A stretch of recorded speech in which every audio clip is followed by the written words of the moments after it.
In this iExcel task, we are shown a rectangle made up of unit squares.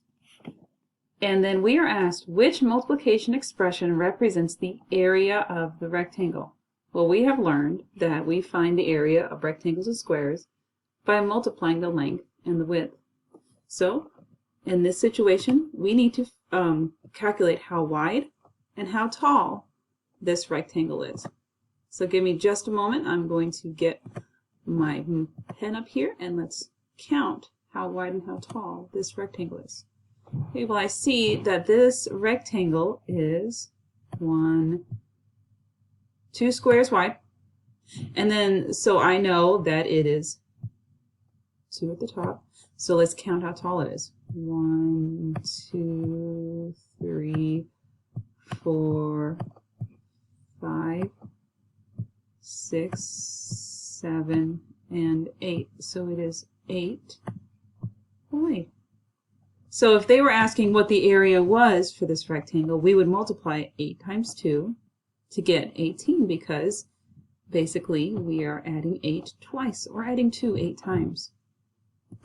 So the multiplication expression that represents the area of this rectangle is 8 by 2. This next one, they're asking us the same question. Which multiplication expression represents the area of a rectangle? Well, let's count how high and how tall it is. How high is it? 1, 2, 3, 4. So I'm automatically looking at my options here. Which one has a 4 in the multiplication problem?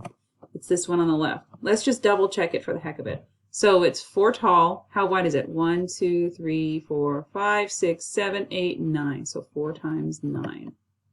Oops. 4 times 9 is the answer. All right, let's do this last one together. Which multiplication expression represents the area of a rectangle? Well, let's count how wide it is. 1, 2, 3, 4, 5, 6. Now, both options we have a 6 in it, so we need to be very careful how we're counting when we count how tall it is. Let's count it each tile, starting at the top one. 1, 2, 3, 4, 5, 6, 7, 8, 9, 10. 10 times 6. So that's what you'll be doing with this iExcel task. Looking at how wide and how tall each shape is and identifying the multiplication expression that matches it.